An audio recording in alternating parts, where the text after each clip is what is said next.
Good evening. Welcome to the NOACA Certification Review webinar. I would like to introduce to everyone our Spanish language interpreter, Gabriel Rieta, and also our American Sign Language interpreter, Bambi Shostak. And Gabriel, if you would like to give some instructions for anyone here who requires Spanish interpretation on how to access that, that would be great.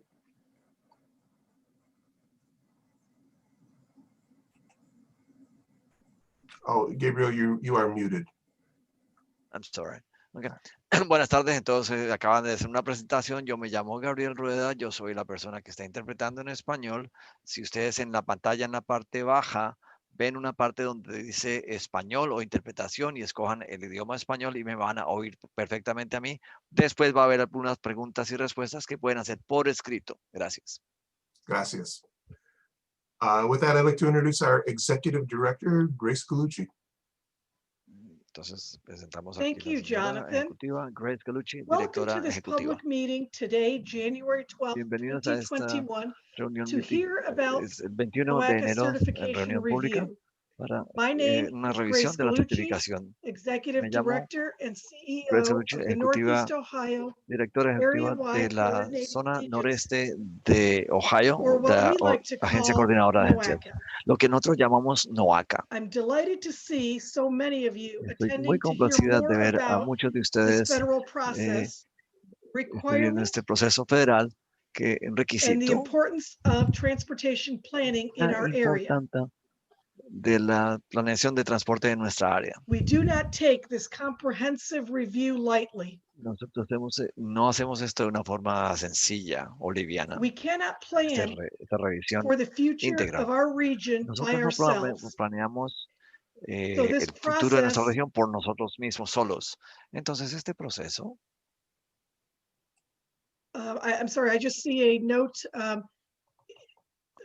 Somebody's asking how they turn the Spanish off because they're having trouble hearing me because they're hearing the interpreter. And I believe you can go to the bottom of your screen. en la parte inferior de su pantalla, por favor. And at the Entonces, bottom of your screen should en la be parte an inferior de icon su that says pantalla hay un icono interpretation, and you can que turn it off dice there. interpretación y pueden apagar eso o pueden escoger español.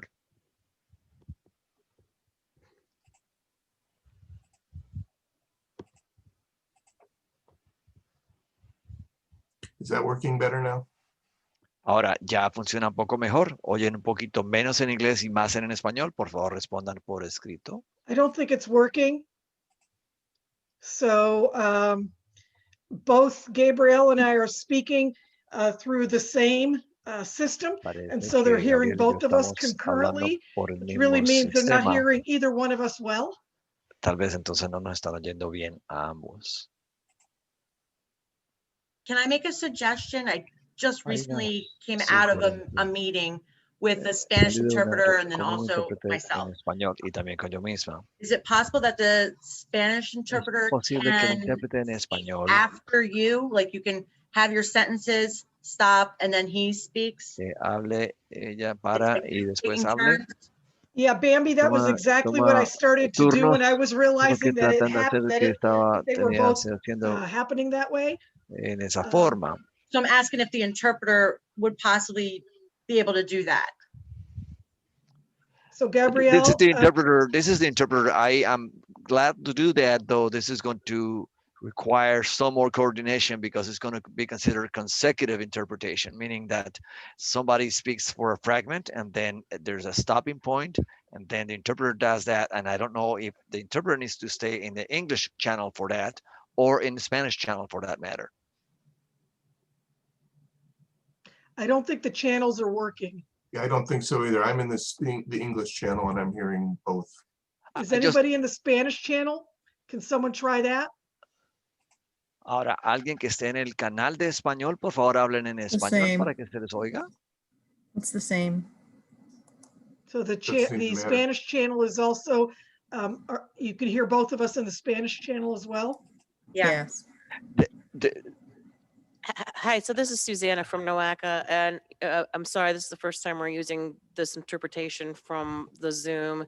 We were told that the interpreter would be 80% louder in the Spanish channel than on the English channel.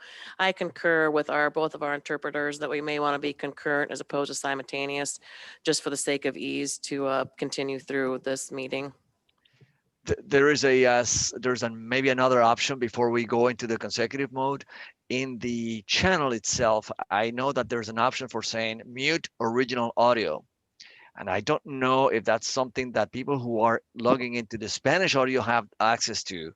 And that way they don't have to hear the original audio and they will hear only the interpreter at that time. Oh, okay. So and I can ask the audience in Spanish to do that, to try to mute one of the options that says mute original audio. You know, I think it might be different. If bear with me, I believe in the icon for interpretation, I think turning it off is not enough. You have to choose English or Spanish, and then I believe the channels may turn on. So, Gabrielle, can you hear me? I can hear you well, and I'm in an English channel right now. So I don't know if there's a way to test. This person's saying if they choose Spanish, the mute option works, but it mutes Grace. That's the point. That's the point. The source language in English will be either muted or very faint to the Spanish listener, and that way, that's why the interpreter is interpreting, and they will listen too. So can you change to the Spanish channel then? Yeah. Thank you. Jonathan, question. Is there a way to put in the chat panel? You know, if you need interpretation, let us know. That's a good idea. Be in Spanish. We may not have anyone here who requires interpretation. Right, but Gabriel's here. No, yo estoy aquí obviamente, pero entonces. So if anyone needs Spanish language interpretation, could you please make a comment in the chat box? Yes. Is there a way that we can put that up on the screen somewhere?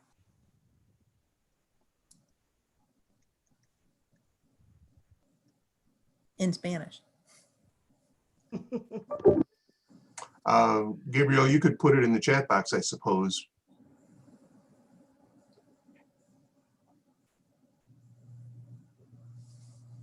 Yes, in Spanish, say, if you need Spanish interpretation, please let us know in the chat box. Yes. Okay. Because it doesn't appear right now that we need anybody. We may not. True. And we may, if not, we may want to check that periodically through the meeting to make sure that's. And is Danielle checking the chat box, or are you doing that, Jonathan? I'm monitoring the chat box. Okay. Bueno, hay un monitor que está monitoreando en español, pero mientras tanto el intérprete va a seguir. So if you see someone, you'll let us know, and then we can let Gabriel know. Fair enough? Fair enough.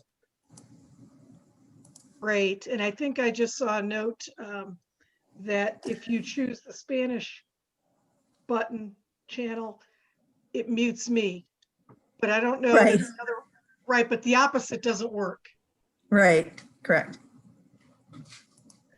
So Susanna, if you could work on that, the opposite, I think will be good. Could you repeat that, please, Grace? Yeah, I think you just typed into the chat box that said, if you get into the Spanish channel, it works, it mutes me. And I believe that's correct, but I believe the problem we're having is that the main channel, the English channel, people are hearing both of us. Okay, so then we're working on the opposite, which means that when Gabe is speaking, that he's muted and we don't hear him. Right. Okay, we'll look into it. Vamos a ver si en el caso mío me están oyendo cuando yo estoy hablando en español. en otro canal fuera de español. But right now, we're just gonna hold back on the translation until we see if there's a need. Is that correct? Okay. Yes, I think we can do that. Okay. Okay. Then you know what? I'll tell you what, I barely got into it, so I'm going to start again. Welcome to this public meeting on today, January 12th, 2021, to hear about the TMA certification review. My name is Grace Galucci, the Executive Director and CEO of the Northeast Ohio Area-Wide Coordinating Agency, or what we like to call NOACA. I'm delighted to see so many of you attending to hear more about this federal process requirement and the importance of transportation planning in our area. We don't take this comprehensive review lightly. We believe we cannot plan for the future of our region alone. So this process involves not just NOACA, but also the Federal Highway Administration, Federal Transit Administration, ODOT, and the greater the regional transit agencies like GCRTA and Lake Tran, and of course you, the public and stakeholders. This federal certification review process occurs every 4 years, and our last review was in 2017. The purpose of this meeting this evening is to evaluate and certify the MPO process, Metropolitan Planning Organization process, for the NOACA region, a process which NOACA takes the lead as Northeast Ohio's local MPO. The metropolitan planning process is prescribed in a detailed and lengthy set of federal requirements, best practices, and recommendations as a condition of receiving federal funds. Federal officials have been doing their due diligence examining NOACA for a 2-day review and are here today to discuss the 2021 TMA certification review. This is a critically important process and of high priority for us. We can always view this as an opportunity to gain feedback and ultimately learn how we can effectively build a more equitable region throughout our transportation and environmental planning processes. So with that, I will turn the meeting over to Carmen Steeman from the Federal Highway Administration, who will discuss tonight's agenda in more detail about the certification process. Thank you again for participating. We are honored to serve you, to serve Northeast Ohio in this capacity, and look forward to a more prosperous and equitable future with you. Good evening, everyone. I am Carmen Steeman, and I'm a Planning and Environment Specialist with the Federal Highway Administration Ohio Division. Thank you for having me here tonight. I would like to provide an overview of the NOACA 2021 TMA certification review process. The Metropolitan Planning Organization, NOACA, its member organizations, leadership, and staff are responsible for ensuring that the citizens of the Cleveland area have their interests and concerns taken into account in the transportation planning process in order to develop the best transportation system for the area. In these extraordinary times, it is so important that the MPO and staff ensure transparency and accountability to the federal review team, your member governments and agencies, but more important to the public. They must ensure that the planning process is efficient, productive, responsive, and innovative. I would like to take a quick moment to thank Jonathan Giblin for all his help with coordination and with the virtual side of things like this meeting tonight, and to Grace and all her staff. Thank you very much. Next slide. So what is a TMA certification review? It's kind of like the Olympics for planning agencies. Excuse me, Carmen. Yes, I'm sorry. sir. We have a message from Steve Litt saying that you are not audible. See why Steve can't hear. He's okay now. Is he okay now? Okay. All right. Oh, I was going to say, because my audio is on. Okay. Pardon the interruption. That's okay. Every 4 years, the Secretary of the U.S. Department of Transportation must certify that each metropolitan planning organization serving a transportation management area, or TMA, which is an urbanized area with a population over 200,000 in population, is carrying out the metropolitan planning process in adherence with federal statutes and regulations. Both the Federal Transit Administration and the Federal Highway Administration jointly conduct a review of the metropolitan planning process within each TMA. Then they jointly issue a certification on behalf of the Secretary of the Department of Transportation. Next slide. So what do we look at during the review process? The review focuses on compliance with federal regulations, challenges, successes, and experiences of the cooperative relationship between NOACA, ODOT, and the Greater Cleveland Regional Transit Authority, GCRTA, and the Lake County Regional Transit Authority, Lake Tran, as your public transportation operators, as they conduct the metropolitan transportation planning process. Next slide.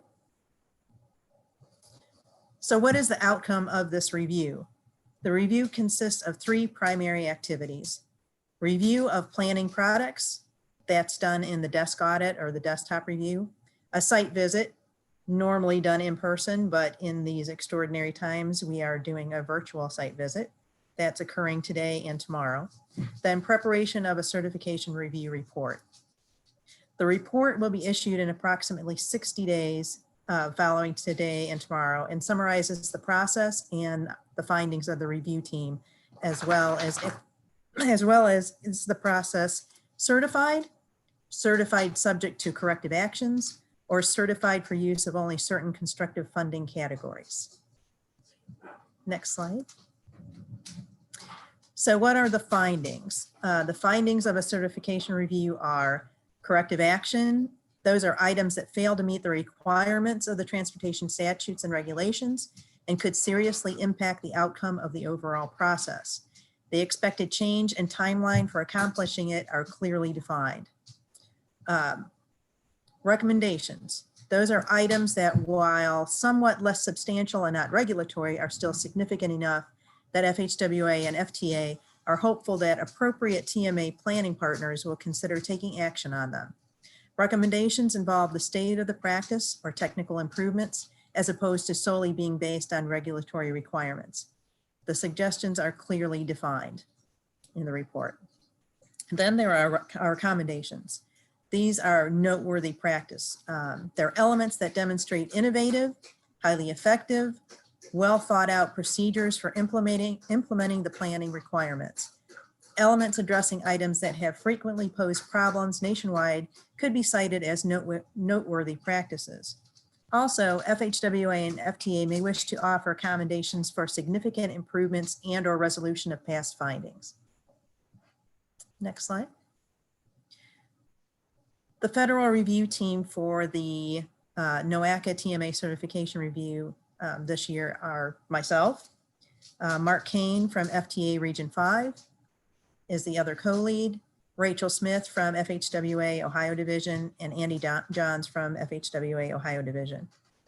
The schedule, briefly, the desktop review occurred October 19th through November 18th of 2020. Now, today and tomorrow, the federal review team is holding this virtual on-site review meeting and the public involvement meeting tonight. A virtual, oh, sorry. So then after these meetings,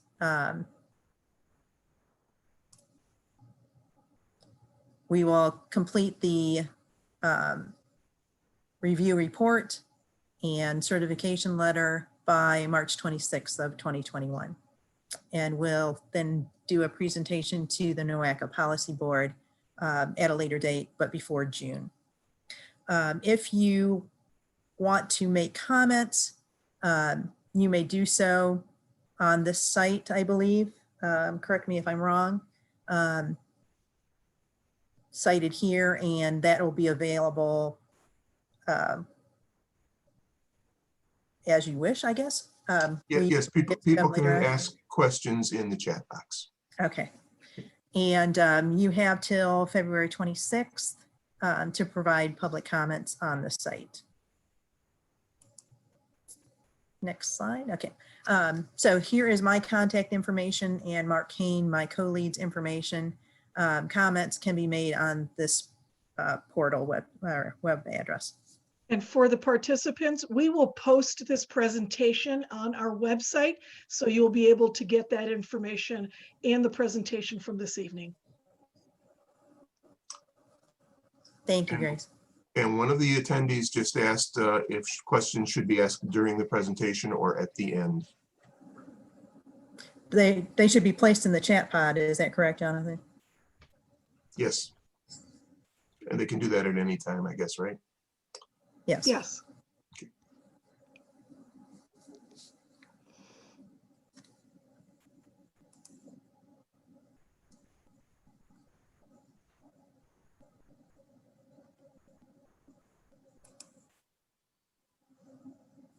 So at this point, the presentation is complete from Carmen. And the next step would be to have public comment. So at this point, I believe we can start taking the questions. Is that right, Carmen? That's correct. And clearly questions that are about the process and that are about the MPO will be answered by myself. And then if there's anything specific that is directed to Carmen and her team, we can certainly ask them to address that. The next question then is, does Carmen concern herself with air quality in any way? The answer is yes. Air quality is one of the responsibilities that we have as a metropolitan planning organization, but only as it relates to mobile emissions. So yes, air quality and the method by which we evaluate projects for their impact on air quality is because, again, it's part of our responsibility, it becomes part of the review. And Carmen, I'll certainly ask you to add anything. No, that's correct, as it pertains to the planning process. Sure. So Jonathan, are you going to read the questions then? I sure will. Okay. Grace, can you define equitable and how it is measured? Sure. So equity, of course, if you look it up in the dictionary, has a general meaning, but can be interpreted by many in different ways. And our board, the NOACA board, adopted a statement earlier, I'm sorry, this would have been last June, that focused on racial equity. So you can go to our website to see what NOACA believes that racial equity, or how racial equity is defined relative to our work. When you speak of equity in general, I can say that NOACA views it as, again, relative to transportation and relative to accessing and receiving the benefits of transportation. We look at it as being defined in a way that provides transportation access, mobility, and providing the benefits that accrue because of transportation access and mobility to everyone. And so regardless of income, race, geography, we look at ensuring that we have access for everyone. Now, when you get into some of the nuances of equity versus equality, we're looking at ensuring that people are not only provided the infrastructure, for example, but practical way of mobility and not just infrastructure. So we need to be thinking about how people move from point A to point B. So we're looking at the efficient movement, efficient and safe movement of people and goods, and look to define how we can ensure that everyone participates and has that access. Next question, can you define what the TMA means? And does it include areas where NOACA can encourage transportation management associations, or is it area? It is not TMA in the sense that the reader, or I'm sorry, that the questioner, I believe, is asking. It's not a transportation management agency in the sense of TMAs that we typically may work with to carry out some services. We are looking at this, and Carmen, if you want to specifically give how you're using TMA. Well, TMA and our definition is an urbanized area with a population over 200,000 in population. Thank you. Okay, will there be federal improvements in resources for maintenance and modernization of infrastructure and capital projects for legacy cities and regions like Northeast Ohio? NOACA receives federal funding through gas taxes. Much of it is provided to us on a formula basis, and we have some opportunity for accessing competitive funds as well. In terms of the utilization of those funds, that is left to local decision making. And so the NOACA board that is comprised of 47 public officials are the ones who make the decisions on how that is spent. I can tell you that we have a strategic plan, and in our plan, we propose that 90% of the funding that we receive be allocated for maintenance, and then 10% for capacity enhancement or expansions. The Constitution guarantees equality before the law, not equal things. Geauga County pays somewhere around 30 million per year in gasoline taxes and gets back very little, less than 1 million from NOACA. How is that equity for us? Yeah, that's a great question. And I actually was asked that question the other day. So I did my research and calculated that specifically for Geauga County, it's about $25 million that Geauga County drivers pay in gas taxes, and that's based on vehicle miles traveled, and it is based on average MPGs, miles per gallon. That includes, however, both federal gas taxes of 18.4 cents and state gas taxes, which are about 38.5 cents. So the majority, nearly twice as much of that funding is state gas taxes, and NOACA does not receive any state gas taxes, nor is responsible for its allocation. So nearly 2/3 of that 25 million is really controlled at the state level and by ODOT. So I think your question really then goes to ODOT for that component. When you talk about the other third that is related to the 18.4 cents that is federal funding, we're the Metropolitan Planning Organization. And so we receive generally between 5 and 10% of the funding in Ohio. Meaning that if $1 billion comes to Ohio from the 18.4 cents, 90% of it goes to the state and 10% of it comes to the MPOs. And so the funding that NOACA gets is actually a very, very, very small portion of that $25 million. Even if you were to estimate it at 30 million, I would say it's still a very small portion that we receive, and everything that we receive, we distribute in what we believe to be an equitable fashion based on a number of things, including asset condition, including geographic equity, including rural and urban, including pavement conditions. So there's a whole host of things that we evaluate and that we make those decisions on. And I will tell you that last year, when we adopted our current tip, the board made that determination that each county would, in fact, although we are prioritizing the projects based on NOACA's criteria and in conjunction with discussions with the county engineers, we did not hold anybody's funding. So Geauga County received every dollar and more than they paid into the gas tax system that NOACA received due to that population, if that was clear.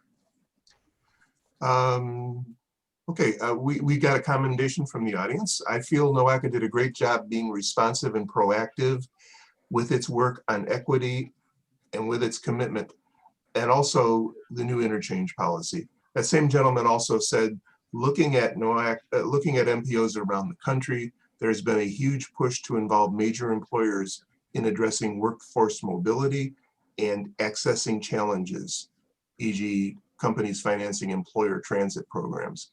Does NOACA have any similar plans to address the spatial mismatch in Northeast Ohio? If I think I understand the question, first of all, thank you very much for the positive comments. We do believe this is your organization, and so we are trying to serve you as the residents of the region.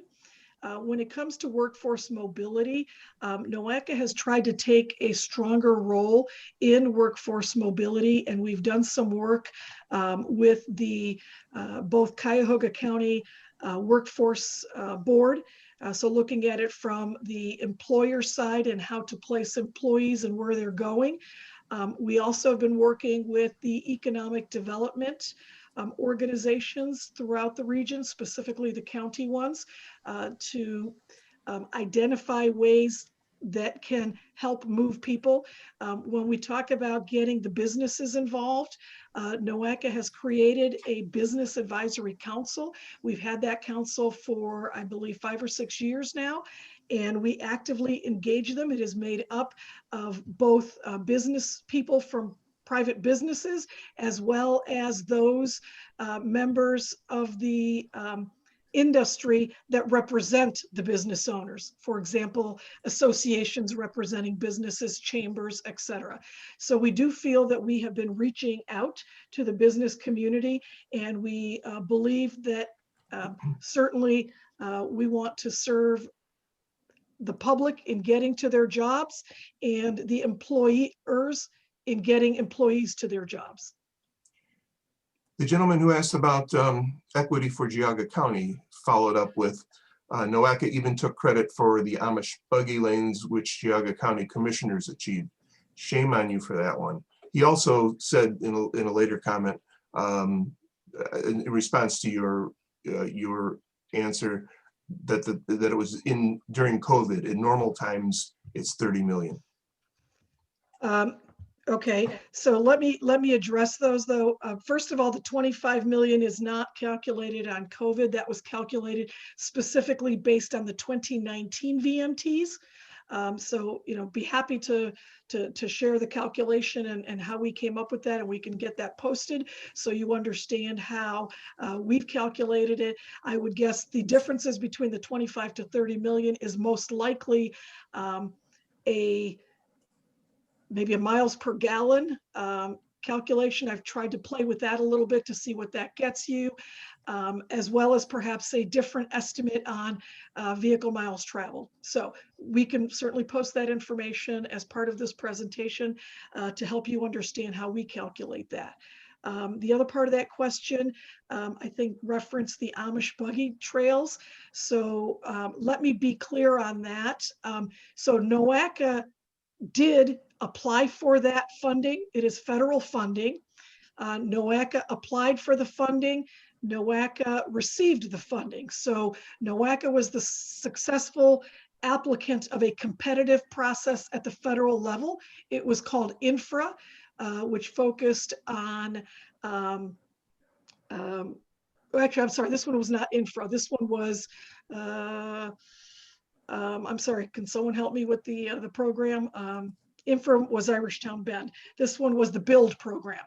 And so the BUILD program is a federal program that local governments, states, and such can apply for things. NOACA applied on behalf of the region, but it was NOACA's application and NOACA's grant. So I don't believe that we are misrepresenting it when we say that we were able to provide that for Geauga County. It was NOACA's idea to utilize the overall planning process that both ODOT as well as NOACA initiated through the county engineer's office, who was also a significant leader in the development of the overall I guess, buggy plan. I will call it the Amish Buggy Trails Plan, and it really focused around safety. And that plan was developed a few years ago, again, by all those partners, ODOT, NOACA, county engineer, as well as the Amish community. And when that plan was developed, the next question became, how do we fund this plan? And pieces of it were funded and will be funded over time, either by ODOT or the county engineer's office or NOACA. But we made a concerted effort as NOACA to say that our project that year, we applied for different projects. The prior year, we applied for a grant for Irish Town Bend in Cleveland. We determined that that was a regional project and a regionally significant project because it benefited the entire region. And we felt similarly when we looked at what else we could do, and that we had not emphasized the Amish buggies in the past in our plan. It was something that we I guess we're very mindful of and very intentional about. When you say it was the Geauga County Commissioners, I will agree with you there as well. Yes, the Geauga County Commissioners are 3 board members that are on the NOACA board, and they very clearly help us to better understand the priorities in Geauga County, and they they participate in the allocation of those resources and approving the ideas, the concepts for the plans and for the applications. So I absolutely will give credit to the Geauga County Commissioners, and particularly for bringing up the overall concept of buggies and the importance of buggies and how that's a form of transportation. And initially it was brought up in the context of alternative transportation. And so that's initially how we were looking at it, and then trying to be more creative and thinking about how we could help bring funds back to the region, and particularly to those transportation alternatives that we hadn't focused on the past. And so I'll say that the grant that we received was a federal grant, and the credit, your words, belong to a host of folks. NOACA, ODOT, the commissioners, the county engineer, the federal government. You know, there's all of us, I believe, work together to secure that grant. But again, from NOACA did make that application and did receive those funds.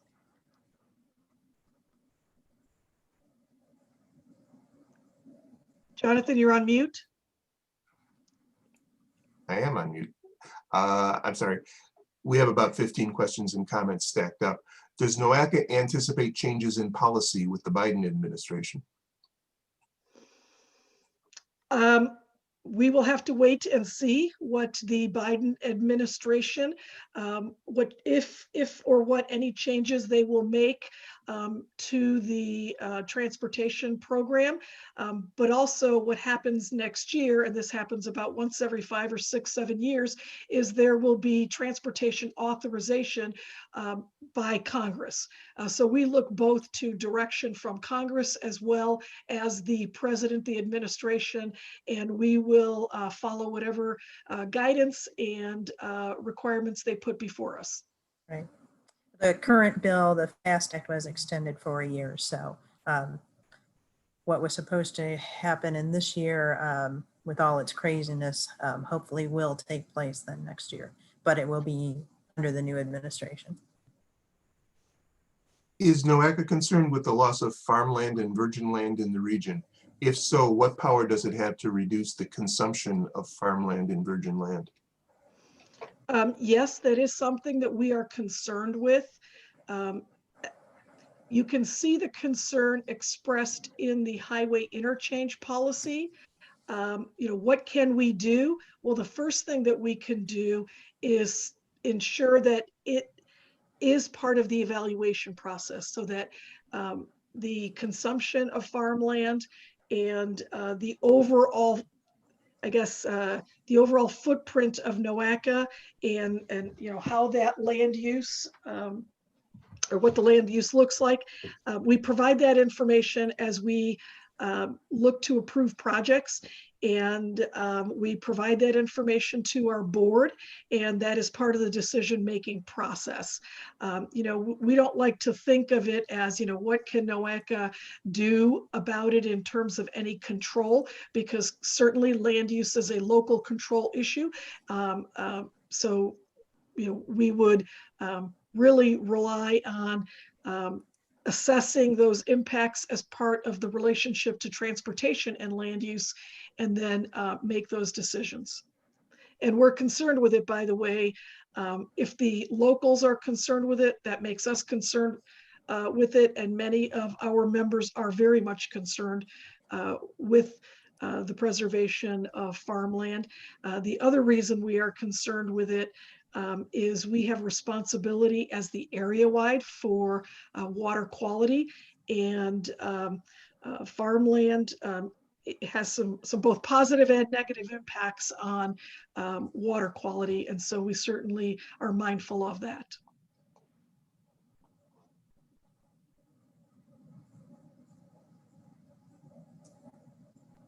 Jonathan, you're on mute again. I'm sorry. Representation on the MPO Quasi-Governmental Council is loaded to Cleveland and Cuyahoga County. That is the tyranny of the majority. Geauga has no chance of equity at your hands. The board is comprised of a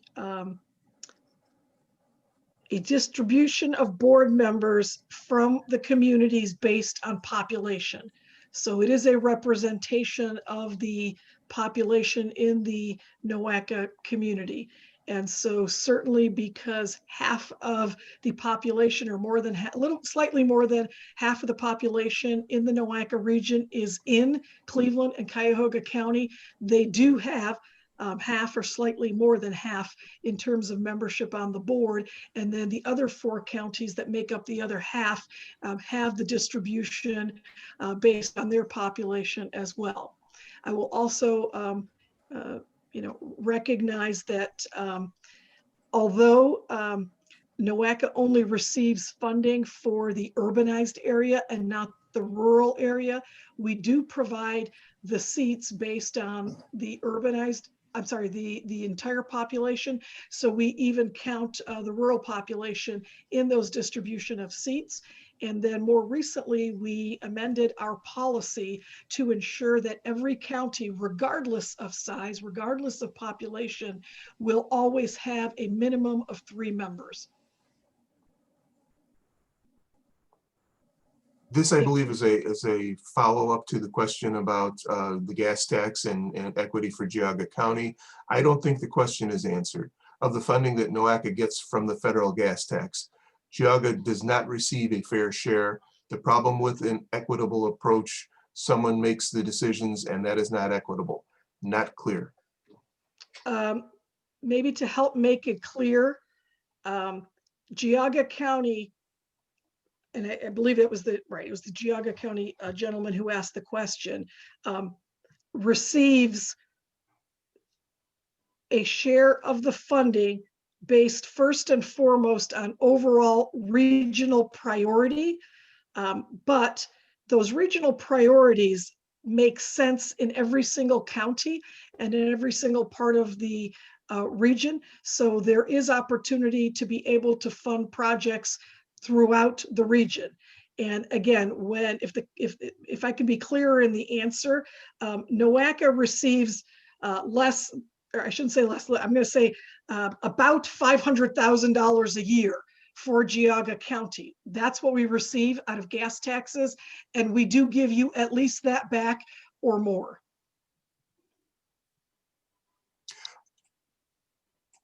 This is, I'm not sure which question this refers to. I'll just say that somebody posted no way. So take that for what it's worth. The next question was, can you comment on NOACA's ability to deny highway projects such as interchanges? Sure. So, and thank you for the question. I know that that actually is a very relevant question based on the highway interchange policy. And certainly it has come up in a couple of different conversations that I have been part of. So I'm pleased to be able to address this in a formal way at a public hearing, and that NOACA, as the Metropolitan Planning Organization, does have the ability to make decisions for infrastructure that is part of the federal aid system. And highways are, of course, the major part of the federal aid system. And so, yes, NOACA does have that jurisdiction. A few years ago, there was a push to create a vibrant Eneo project. What is its status, and are there any actionable items that resulted from that? So a few years ago, actually it's been about a decade now, a decade ago, NOACA received funding through the Partnership for Sustainable Communities Initiative. And that was a partnership between the US DOT, Department of Transportation, US EPA, Environmental Protection Agency, and US HUD, the Housing and Urban Development folks. And we received 4.5 million, or roughly that, and we developed a regional plan. We currently still have the organization that was created for that plan to implement the recommendations. However, all of those plans or any of those recommendations, there were actually, more than 40 recommendations that came out of that under, I believe, 4 theme areas and 9 objective areas.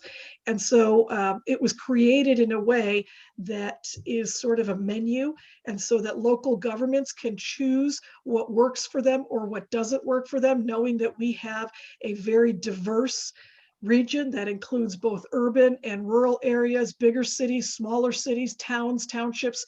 And so looking at implementing that at the local level, we've been trying to provide assistance and do some work with education around the plan. So as we move forward, we hope that we will be able to get some additional funding to be able to make a stronger case for helping locals to implement some of the plans. Most of what we hear as we talk to folks, it's not that they don't think that any of the 42 recommendations or 9 objectives or 4 themes work for them, but they don't know how to implement, or more likely they don't have the funding to implement.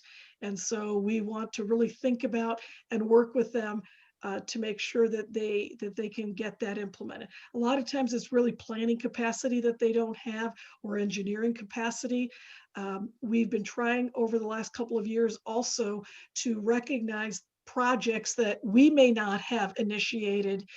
We may not have come up with the great idea at the Vibrant Eneo organization, but the outcomes of this city's work, or this township's work, or this county's work aligns very well with the Vibrant Eneo plan. In some cases, it did have its genesis.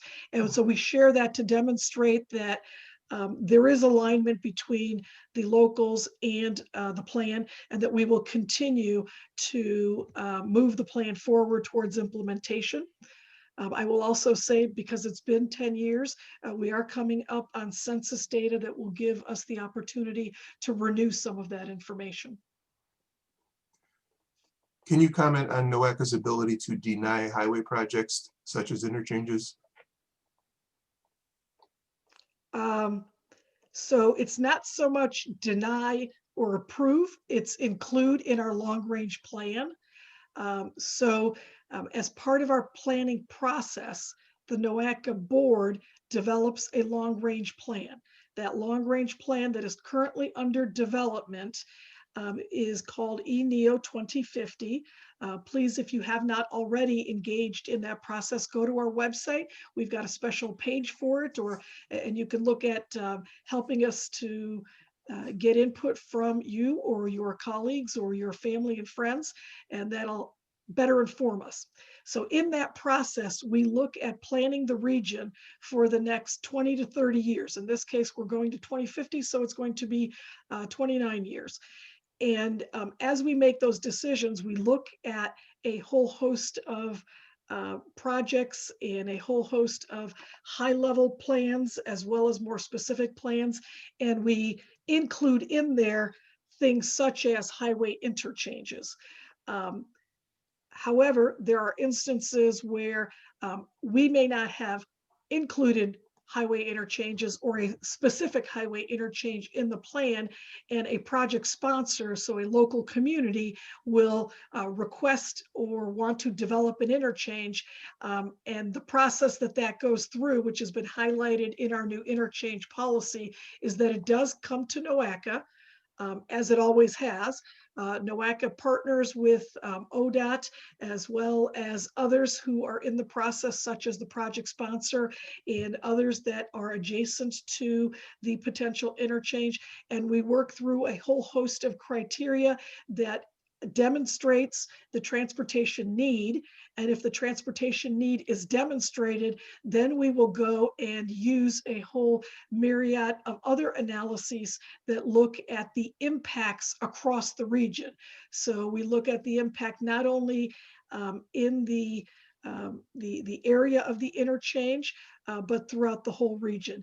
And we're really trying to look at things more comprehensively, like the person who asked about the agricultural land. Yes, we will assess what does this look like? What does the mix look like once we put an interchange here? And it's not that we look at just the interchange. We also look at the development that will result because of the interchange. And in fact, that's what's required when we model the project to determine that there actually is a transportation purpose. So we're looking at existing needs for congestion to justify an interchange, as well as looking out for the next 20 years or so to determine that need. Then when we have all of that information, we do make a decision to include that interchange into the long-range plan, which means eventually it would come to fruition if the funding is available, and then we would move forward. Now, there's also a whole host of processes that I didn't, that I didn't speak of, that federal highway has to approve it, and there's a whole host of things there. But yes, NOACA has a very significant role in that process.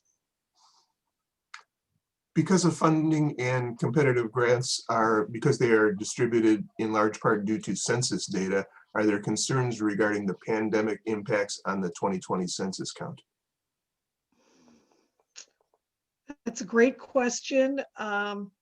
Certainly we are generally concerned whenever we have data that may not be accurate, and particularly data that is used at the federal government level to provide formula funds. So certainly that is a concern of ours. I don't have anything more to be able to tell you about how an undercount would be dealt with or is being dealt with. So we'll have to wait and see how the federal government will deal with that. Can you review a little of the headway that was made regarding the future of autonomous vehicles in the region? I believe the largest headway on autonomous vehicles in the region probably deals with the partnership of Drive Ohio and the Ohio Turnpike. The Ohio Turnpike is a member of our board, and they have partnered with a number of states and the federal highway folks, I believe, to test autonomous trucking, or the platooning of trucks on on the Turnpike. And I believe that's probably the most significant project that we have around autonomous vehicles. And NOACA really doesn't have a strong role in that. The Turnpike is leading that effort, but again, they are members of our board, and we do work in partnership with them on many things.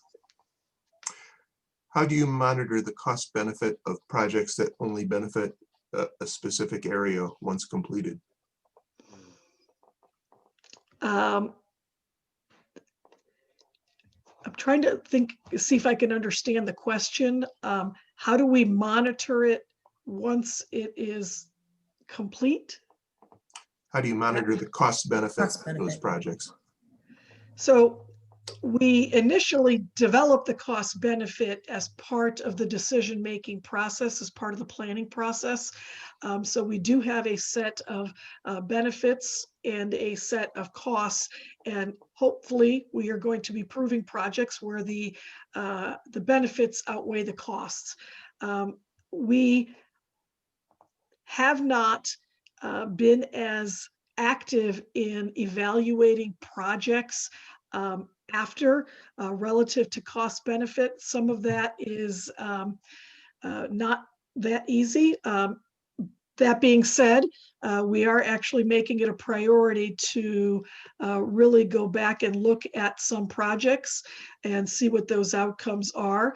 I would say the closest we've been able to do that and think it through and really assess the value of a cost to a benefit has been the Euclid Corridor project. So the Euclid Corridor project is a bus rapid transit project down Euclid Avenue.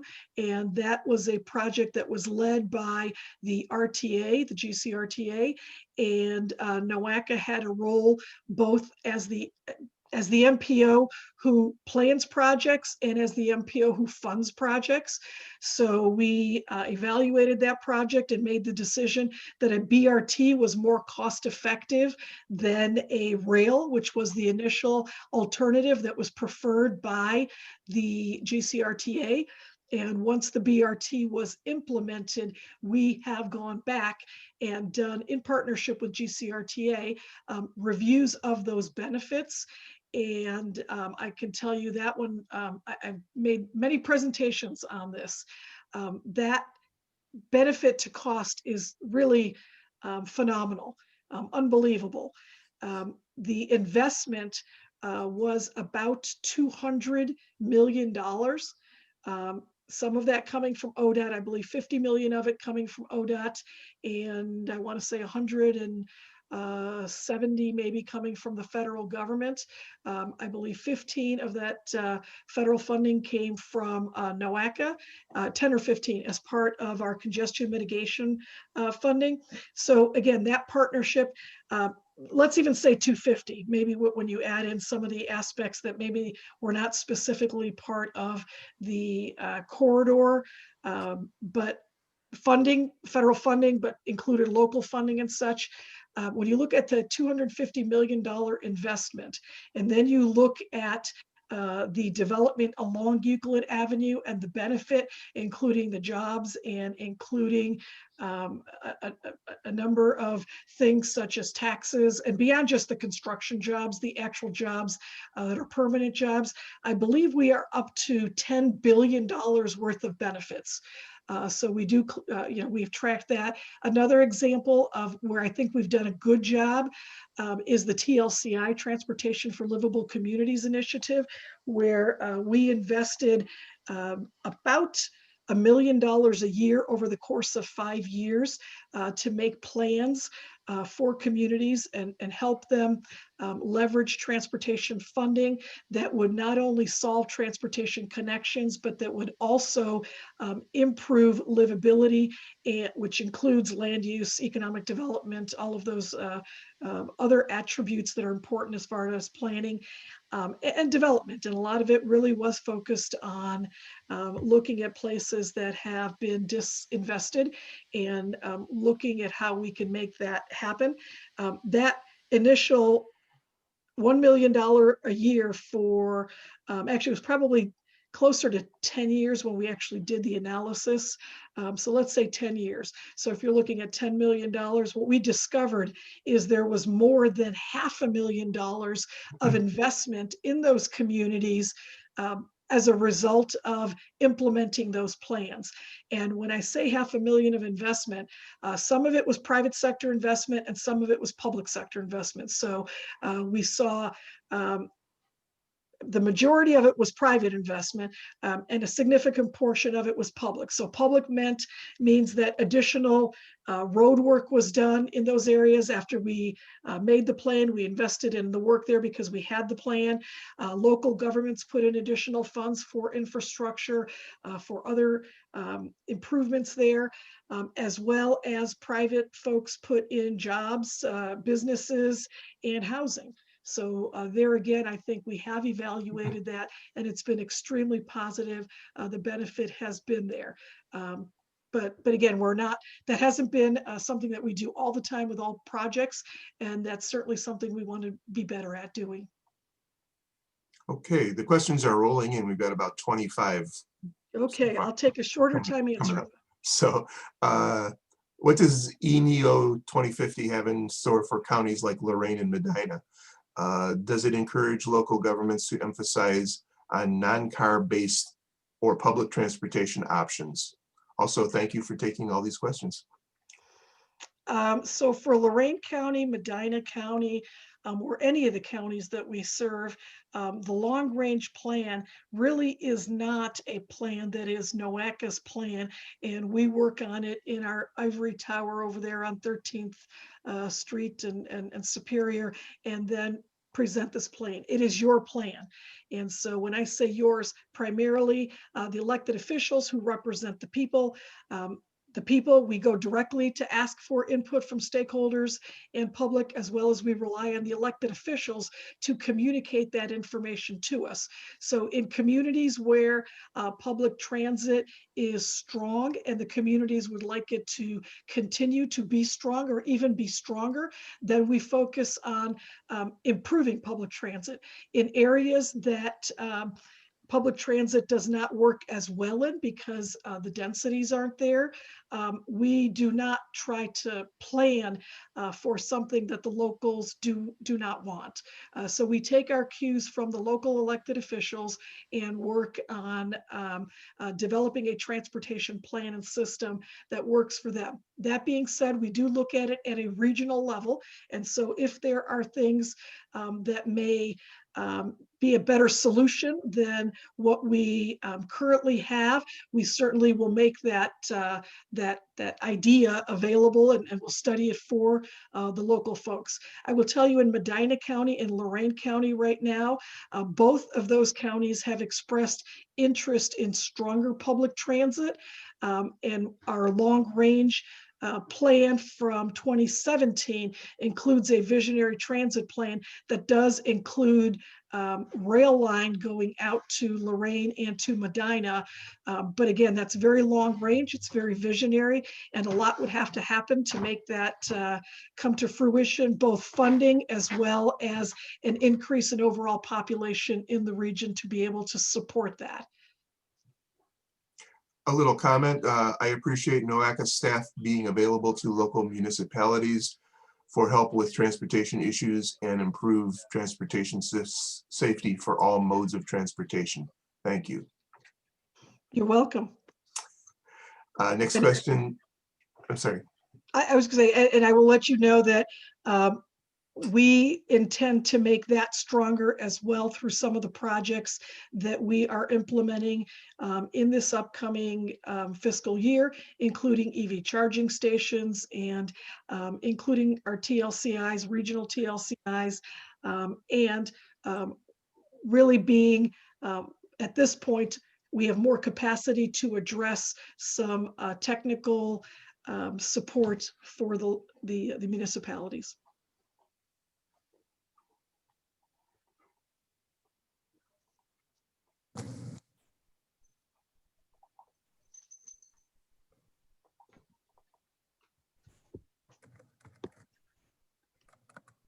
We are hearing from many residents in our area who are concerned about highway projects and they want to make their views known to NOACA. How do they do that? I'm sorry, can you repeat that question? Yes, we are hearing from many residents in our area who are concerned about highway projects, and they want to make their views known to NOACA. How do they do that? If there are specific projects and they're large projects, we often have a special page for that on our website, and we invite public comment. For example, we did a feasibility study on the Hyperloop, and that was available for public comment. You can go directly to our website, input your comment, and we considered it. We made some modifications, responded to you. So that's a specific project. Other times there'll be projects that we partner with ODOT or local sponsors to host public meetings on. For the long range plan, we make a concerted effort to develop an outreach plan, which we have been really executing for the last 12 months. People are welcome and encouraged to give us their ideas and to react to our ideas. Again, the plan belongs to you. And so we want to ensure that what you want in terms of being able to access transportation is included in that. So we welcome all feedback and take it seriously.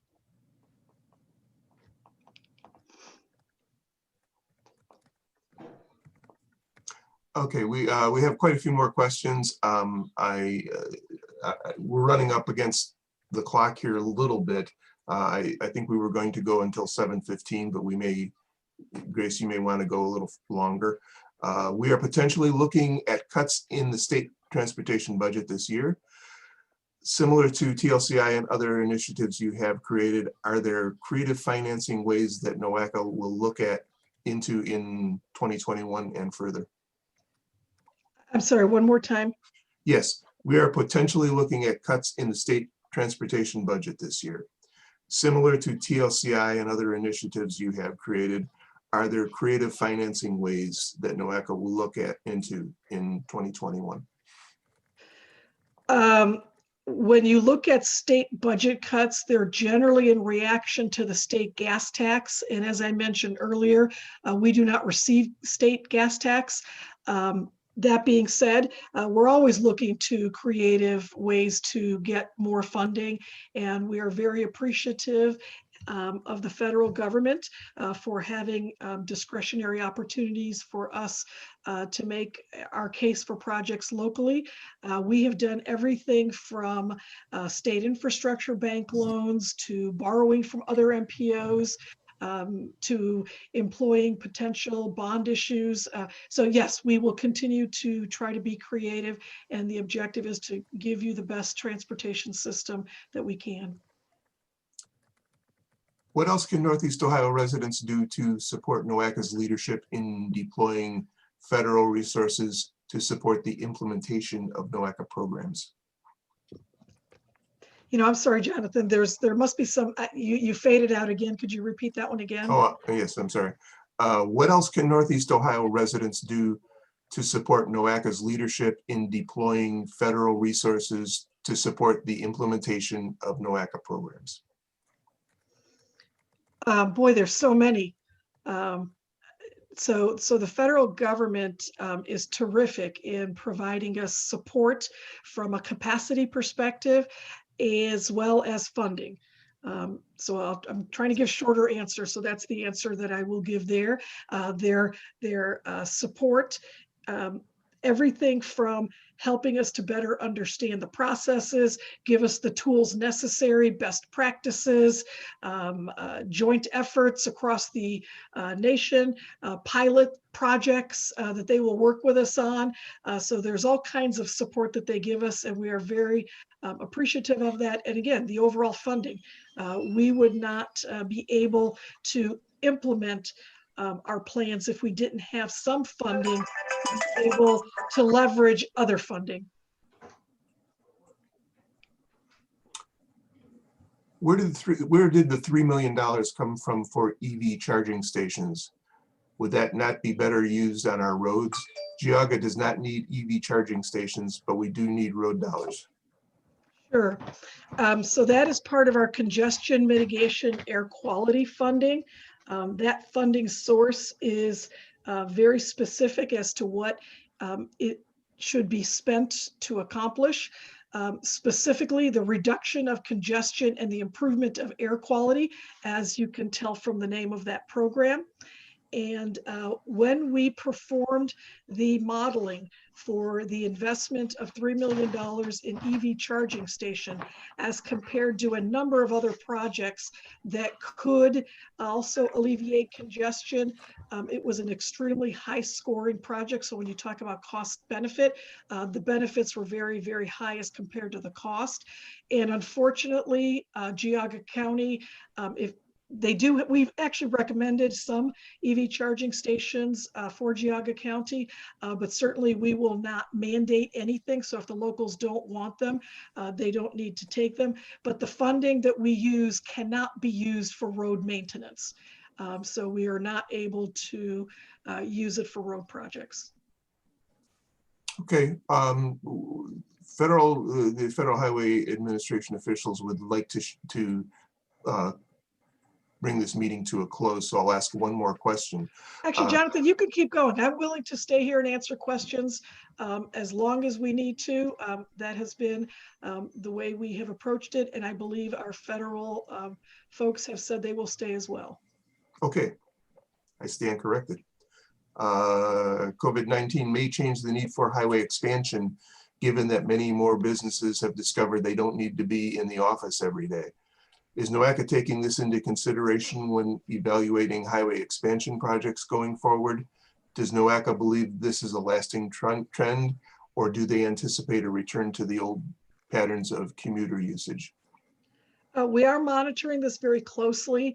We have evaluated the impact of COVID-19 on travel demand, and specifically looking at the vehicle miles traveled and how that impacts us this year and perhaps in the future. We don't know what's going to happen in the future, but we do know some employers already are back to work and have been back to work. We've had about a 33% reduction in vehicle miles traveled in 2020 as a result of COVID. So that is pretty significant. A third of the travel that was being done is not being done. Yeah, there might be some changes. Will it be lasting?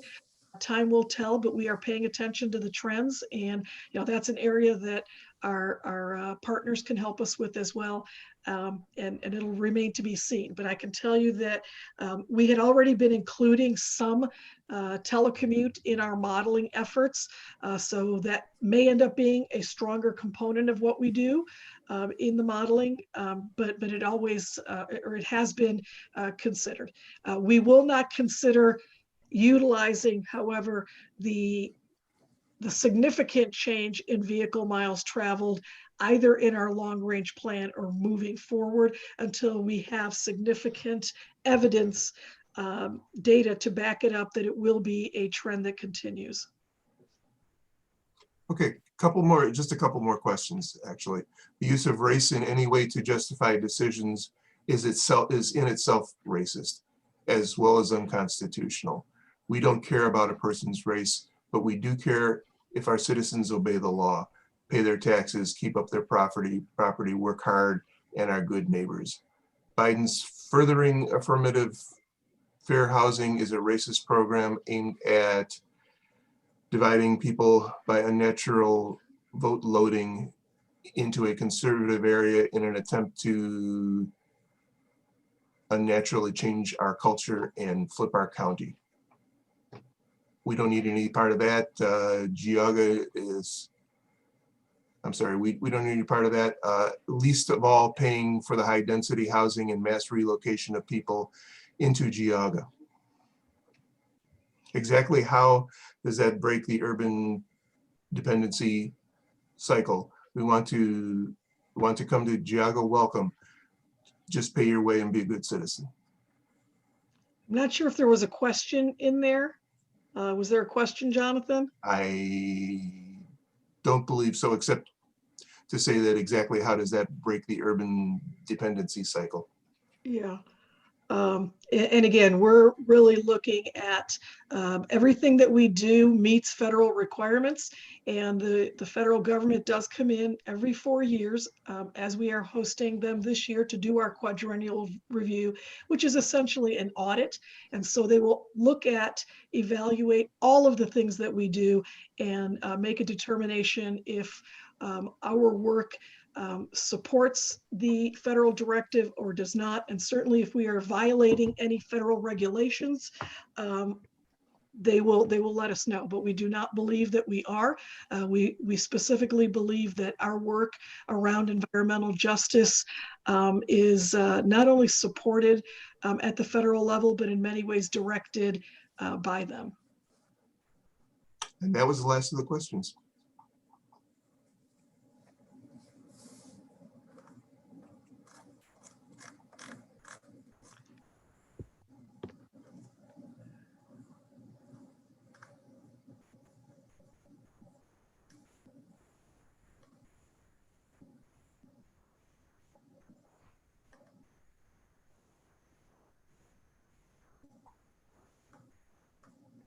There are no further questions.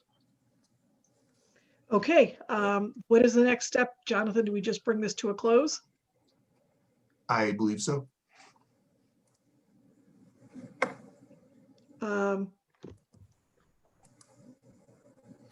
just want to remind everybody that, you know, they can submit any comments or questions through February 26th. Is that correct? To the website. Jonathan, is that right? The 26th or the 26th? It's the 26th, yes. Yes, okay. 45 days.